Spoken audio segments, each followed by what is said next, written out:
Hi, everybody. This is Erica Mello and Susan Clinton, and welcome to episode number 115. 115.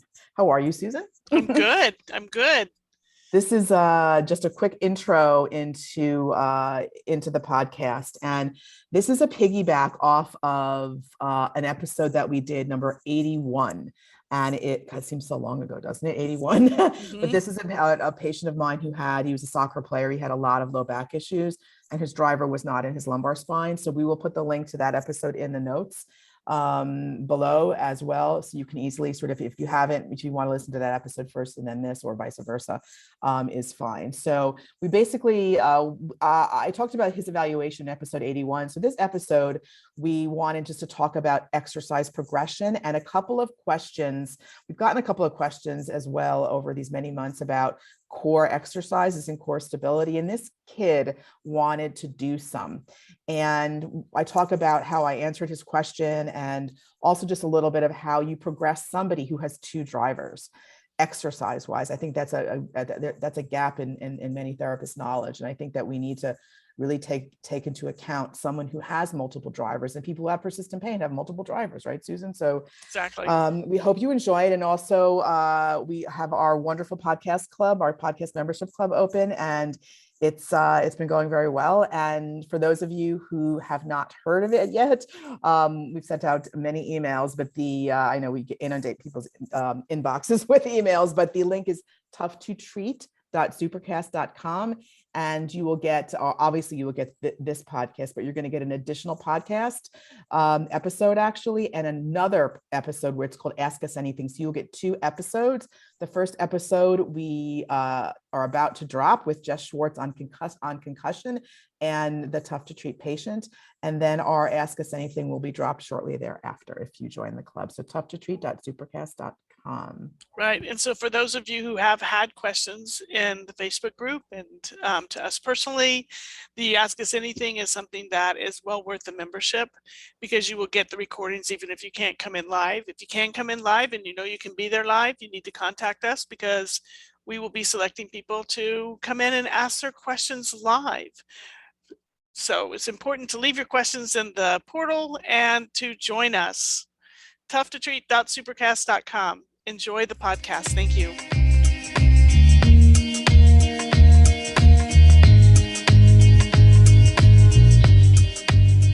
Hi, everybody. This is Erica Mello with my wonderful co-host, Susan Clinton, and welcome to episode number 115. And I think we can still say Happy New Year, right, Susan? Yes, we It's not sure quite can. February yet. Sure can. Happy New Year, everybody. I'm still working on getting my New Year's cards out. So yes, we can still say Happy New Year. I literally just took my Christmas tree down this weekend. I kind of milked that for well over 6 weeks. Crazy. So we'll just get right to it. This is a piggyback on a former episode, number 81. And it's about a patient of mine who had a soccer player who had a lot of right-sided low back pain, and his driver was in his foot and his thorax. And so if you're not, obviously, if you want to go back and listen to that episode, that's fantastic. You don't need to, but it would be a great idea to either listen to before or after this episode, so you'll really get a full picture of the patient. So either or is fine, but we just wanted to reference that, and it will be below in the show notes. So Susan, I wanted just to talk about this guy again, because I don't know why I've got this bee in my bonnet about just exercise progression lately, and how I've had a few patients recently who I've seen, as a second opinion, and they've had exercise programs that they came to see me with that were very aggressive. I thought, not aggressive, but just not appropriate for what their drivers were. And I wanted to take this kid. He's not a kid, he's a college athlete, and talk about him, because I did a lot of exercise with him, and really progressed him I basically, I treated him for a while because he really had to get back to sport. And you don't need to, treating people for months, but these exercise progressions still, are relevant whether you see someone for 2 weeks, right? So, but just a real quick background: right-sided low back pain, elite soccer player, His primary driver was his foot. His secondary driver was his thorax, very closely related. Okay. Almost co-driver, two drivers, so to speak. He had major problems going side to side on the soccer field and when he was snowboarding. Okay. So he believed his driver was in his pelvis. He had seen many other therapists who gave him that sort of classic shotgun, hip abduction, adduction type thing. My pelvis got back in place, quote unquote. I almost lost it when he said that. But besides the point, he's discharged, he's fine, he's back at school. But he actually came in to see me and he said, Erica, I have really weak abdominals and I'm doing core exercises. Should I continue to do that? And so I just wanted to start the podcast off with that because I wanted just to go into some progressions I did with him. But we often get these questions, especially everybody wants to train their abdominals, right? I mean, it's crazy. It's so with him, I'm just getting a picture. He had your classic, very sort of he wasn't really muscular. His body type is very agile. He was very lanky. He sort of stood in a little bit of an anterior pelvic tilt type thing, and, could he recruit his abdominals? Yeah, he could. So he said, look, I'm doing a lot of planks right now. Can I keep doing them? I'm like, well, how do they make you feel? He's like, yeah, they're okay. And I'm like, when someone says that means they're not okay, right? So I'm going to go into a little bit and then I'll get your opinion on what you would say. And then we'll go into his progression. But he basically came in to see me. His center of mass was so far shifted to the right position. He was so far over to the right in the plank. The same movement pattern will dominate, and this was the initial eval, right? So I said, well, you're kind of like on your right side, number one, and he's kind of sagging in the middle. He had that rounded back. He could not even recruit his abdominal muscles appropriately because he was so far shifted. And I said, the plank is probably not the best site.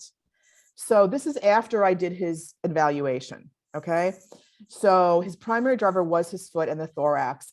When you have issues in your trunk, you may have an abdominal deficit, but the plank, because that's fully loaded on the floor, closed chain, would not be my first exercise for somebody like that, because that is too hard for the thorax to do. You can progress to that.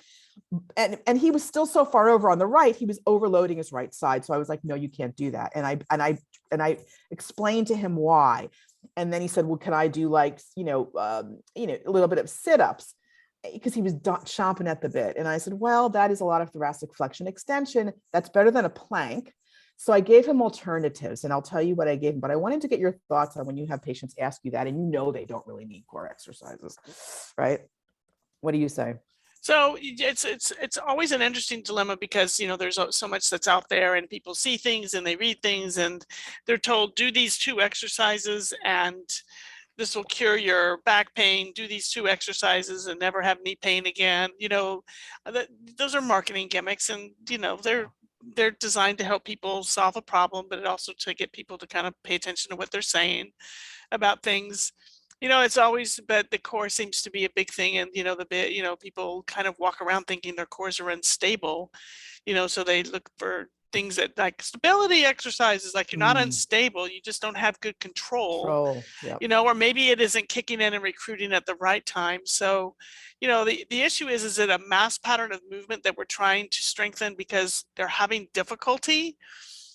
Or is it a motor control issue, that's being caused because they've got pain somewhere, so there's inhibition or there's over recruitment, and that over recruitment can be kind of showing up as an area of stiffness, or an axis of movement that the body's moving around, which is kind of what we look at with drivers. It's like that, because that area isn't moving well, or isn't, something's not happening there. The rest of the body's having to adapt and compensate around that. And it becomes actually a false axis of movement. And people can do real well with those until they can't. And, so they always think that, well, I just need to have stronger core and then I'll be better. So I think the strengthening exercises, we need to strengthen the abdominals. We need to strengthen the back muscles. We need to strengthen the lats and the glutes and the hamstrings and, all of the abductors and everything. But first we've got to get the movement a little bit better controlled, so that they're actually moving well, without symptoms, and then we can, as you like to talk about, then we start having to really like load the driver. Yeah. That's where those strengthening exercises come in for sure. Yeah. And the plank, and I explained to him, I said, because, you've got two very close regions of the body, well, not close, but the foot and the thorax are one of the main driving influences for your right-sided low back pain. And for when you're in a full plank, your foot is in full dorsiflexion, right? And it's very hard for the trunk and the thorax to do, hard for the region of the body. So, and you'll get there. That's actually a good one that you need to be able to do that exercise. Okay. He did at the end, but I would not start there. He was being given that, and he wasn't better. And I think that therapists need to understand that we need, I don't want to call them like, baby exercises at the beginning, because they're not. We need to train motor control. Okay. That's the issue. Okay. Does this kid have a strength deficit? Maybe. He's a very talented athlete, maybe, but we need to be able to train the control first and see if the abdominals are really inhibited, or are they just really weak, and so for somebody like him, because he had a foot was his main issue. Was I going to start him in standing with the foot? No, I did not. So I literally just had him. So this would be an exercise progression. I had him on because he really wanted to do this. And so I had him on his back in supine with his knees bent, and just putting a weight in front, holding a weight up in front, either one weight in locked between two hands, or a weight in each hand, because that will be an abdominal stimulus. You can do skull crushers, flies, shoulder flexion, and you can put them on a half foam roller, then a full foam roller. That will give an abdominal stimulus without getting the foot involved, because that was his primary issue, and the thorax involved, because that's neutral. Okay. Then if you want to start to progress to closed chain, you could go into landing on the wall. We talk about the wall lands, things like that. That's the kind of progression I want people to think about, because a plank and a wall, like just going and falling on the wall, they're very different exercises. One's much less load versus a fully loaded plank. And I needed to get his center of mass over, or more centered, right? So that's really where I was going with that. And so I did give him those abdominals, but that was something that was good for his thorax anyway, those upper extremity exercises. So that was my answer to his abdominal question. And he was okay with that.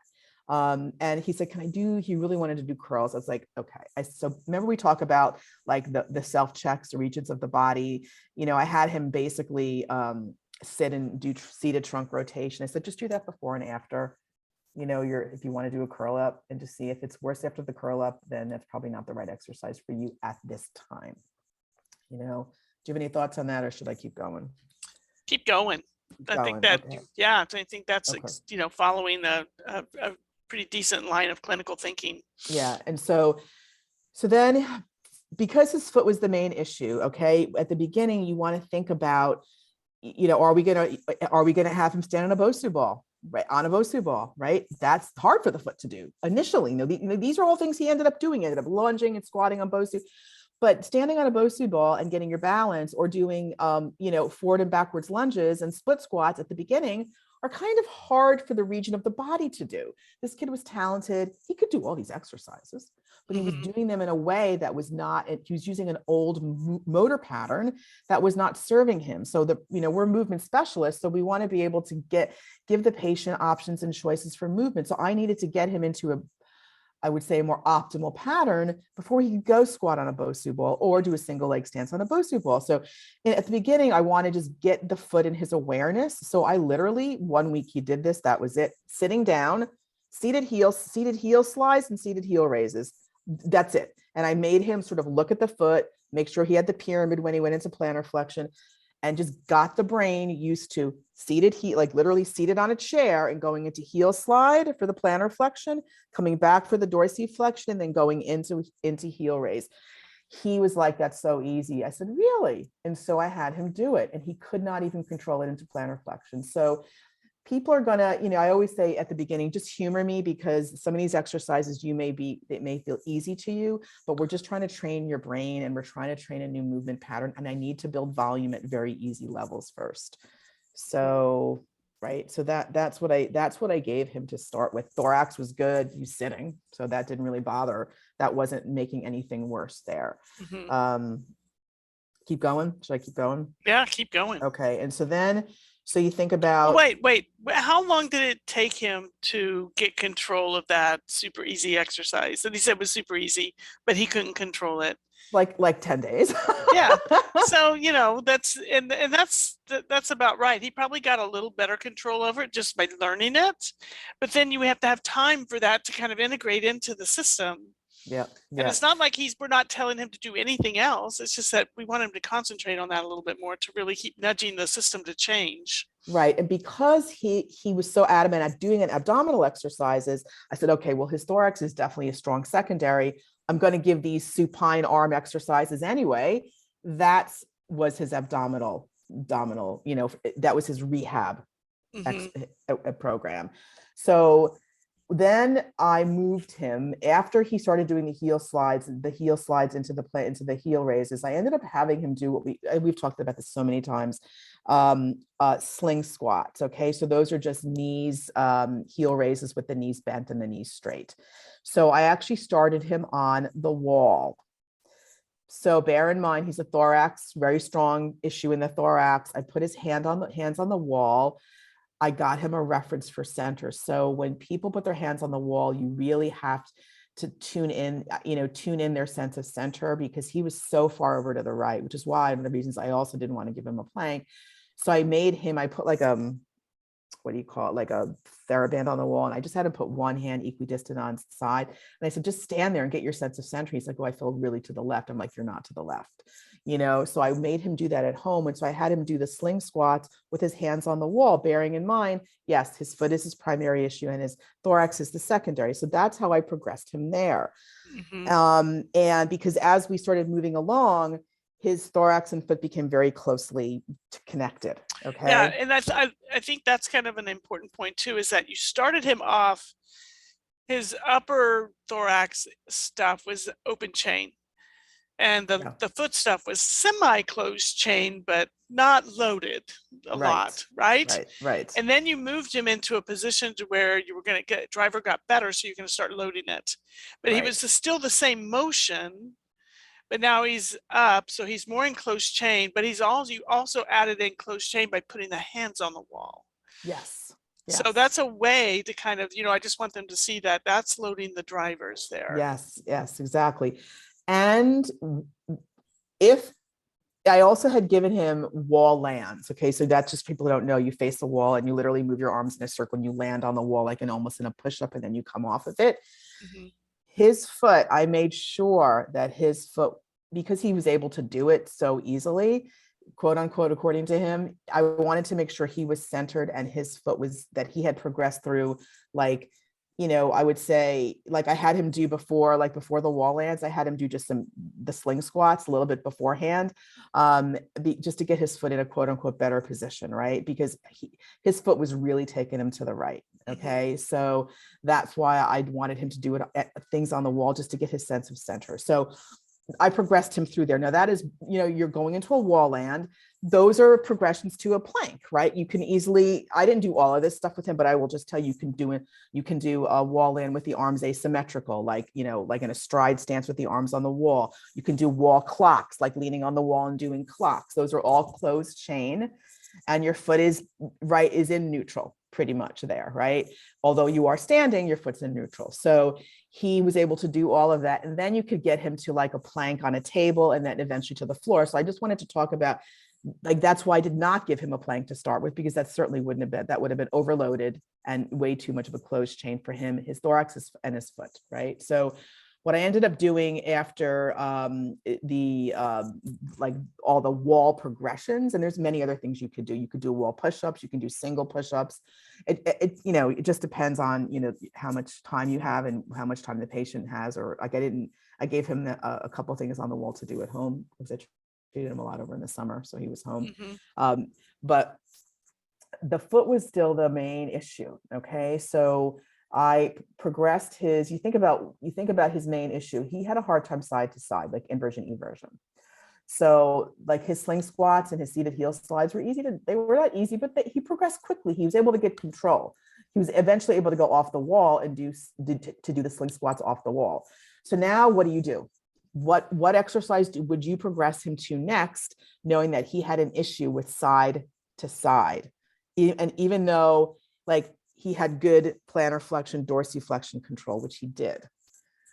So you could, I mean, sometimes give split squats, even though that is really AP, more forward, backward. What I ended up doing, because this is easier for the thorax to do than the foot, I moved him into a deep squat, and then I had him do side to side. Mm-hmm. So like that's a lateral perturbation for the thorax, not, is harder than, supine arms, right? But he was able to control that. And then he did side to side. So going into that inversion and eversion. So from exercise, to bring in his feet. Yeah, exactly. And so that type of exercise is hard for a foot, but easier for the thorax, right? So it's important that when you prescribe exercise for patients, you need to bear in mind the regions of the body that the exercises are harder or easier for, if that makes sense. He had low back pain.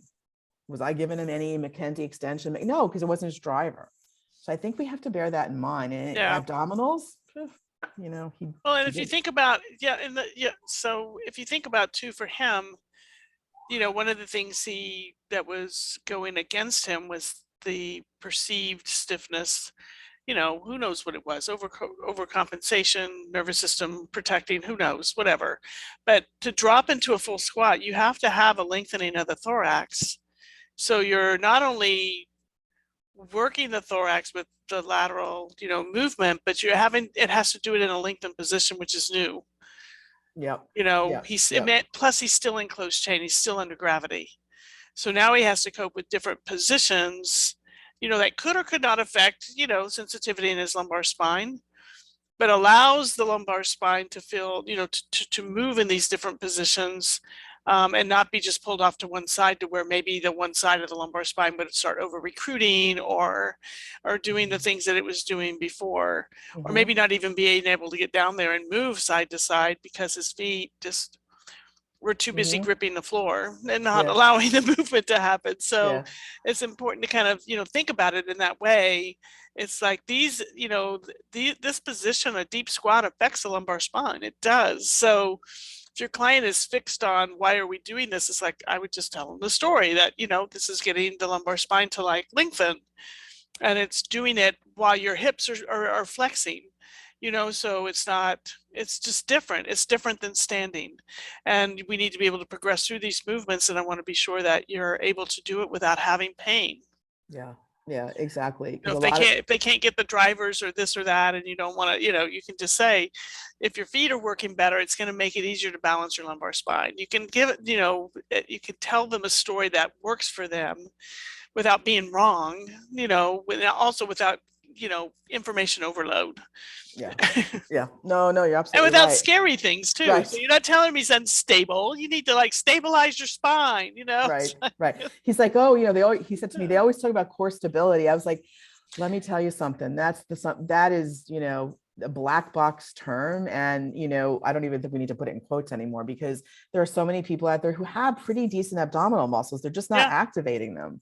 And because the driver's not being treated, or they're not being progressed appropriately through an exercise program, right? So you have somebody like, if you have somebody who's got an overactive obliques and diaphragm, you're going to give them crunches. Like that's the first thing. I would never start somebody like that with those exercises. But with him, his main issue is he was doing work like virtual workouts, and they were doing planks every single day.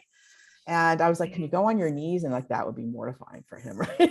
So I said, well, if you need to do them, just kind of like fake it, or just kind of get over to the center. I mean, what am I going to do? This kid's it was in college, but he ended up doing them less and less, I think, because that was just really making him not feel good. So I'm going to move on. No, go ahead. Yeah, I was going to say, in order to give him that sense of center, he's already got the TheraBand hanging on the wall. You've already started wall planking. So as he moves into floor planks, he can keep the TheraBand on the floor. Exactly. So that he can self-identify, am I on equal sides of it or not? Yeah. And another way for people. So for example, if the side lunges were like, if the squats side to side were too quote unquote hard, I could have just had him squat with a TheraBand around his arms and just lifted his arms up, but he was beyond that. So when you squat, it's pretty easy for the foot. You're just sort of dorsiflexion, plantar flexion as you come up, and you wrap the TheraBand around the arms and you're just going up and down in an open chain. So these are just different categories of exercise. But with him, he was okay with that. I mean, he was doing a lot of that at home. So then after the deep squats, I'm doing sort of categories here. The deep squat side to side, easier for the thorax and the foot. You want to progress him to something that, he eventually had to run. Okay. So I ended up, did he do walking lunges? He did them at home. You can do walking lunges, backwards lunges. Those are harder for the foot than the thorax, because the foot is, you're going into forward dorsiflexion, the plantar flexion for the back foot. Those are neutral thorax, neutral trunk. Those are easier to do for the thorax. Thorax was a secondary issue though. They were harder for the foot. So I did move him through those mostly at home. And then in the clinic, I did more of the sort of side to side with him. So what I ended up doing is I have access to a Pilates reformer. I had him stand on the reformer, put one foot on the hard piece that doesn't move, and then have him do a side to side, moving the carriage in a squat position. So that would be very hard for the foot, still easy for the thorax, but hard for the foot. Okay, then I would love your thoughts on this one. He was pretty okay with that. Then I said, how would you do with a lunge onto a Bosu ball? Like a side lunge, not even a forward lunge. So I had him do a side lunge onto the Bosu ball. And then I had him just do a few of his self checks, which would be were like trunk rotation, heel raises, things like that. He was significantly better. I mean, way better after doing a side lunge onto a Bosu ball. And I was saying, did that perturbation do something to his controller in his brain? Would love your thoughts, because he was, significantly better after that. That is very interesting, because he had to control it. I also kind of almost think, is it abnormal to stand on something and have the floor move and you have to push it and pull it back in, versus a step out onto something? So maybe he had, it required two different kinds of motor controls to do it, because one was like going open chain to closed chain onto an unstable surface, and the Pilates one was closed chain with maintaining control over that closed chain motion as the floor moved underneath him, almost like running on a treadmill. Yes. In a way, some people are great treadmill runners and terrible outdoors, and other people outdoors can't run on treadmills. They just don't like it. They don't like the floor moving underneath them. But I'm just maybe a little bit of that, like, the precognition piece of it may have been stronger in him for stepping out onto an unstable surface or stepping out onto the Bosu ball, versus what am I doing and how do I control this and what muscles do I use? And both would be good, but it's just interesting that he really, the other one really tapped into his system and helped him pull the pieces together. Right. That's where the fun comes in. You just got to try some things. Exactly. And he had a Bosu ball at home too. And I was thinking, well, it's a familiar movement for him, but just for the listeners, you want to think about, just that's hard for a foot to do. Just think about it. That's hard for the region of the body to do. But he was at that point where he was well into the rehab and he was doing much better. So, but I still didn't add rotation for the thorax yet, which I need to do because he's a soccer player, right? And he snowboards, and you're in that. So in terms of like the foot, he progressed through, open chain, closed chain, plantar flexion, dorsiflexion, inversion, eversion. You need to do all those, I don't say need, but you need to be cognizant of all of those categories when the foot is like the main issue or the driver, right? And you need, depending on what their story is. And his issue was side to side. So, backwards lunges, forwards lunges. I gave him clock lunges to get that sort of, and star lunges just to get that rotation in the foot. And that also was a little bit harder for the thorax. So then I ended up really going into, as he progressed, his foot was really good. And he was getting better, and I just needed to go into rotation with him. And then what's interesting is that he was a scapular gripper. So whenever he went into, soccer is that you don't have to do loaded rotation, but you have to rotate, obviously, even on a snowboard. So I had him go into just some rotation with the ball, and he would really retract that right scapula. So we really focused on that point. His main, I would say, deficits were in the thorax. Okay. And that would be mostly the impairment of over recruiting his scapular muscles every time he did rotation. His closed chain, thoracic stuff wall ends. He was able to do a plank really well at that point. But what was left was this open chain rotation. Okay.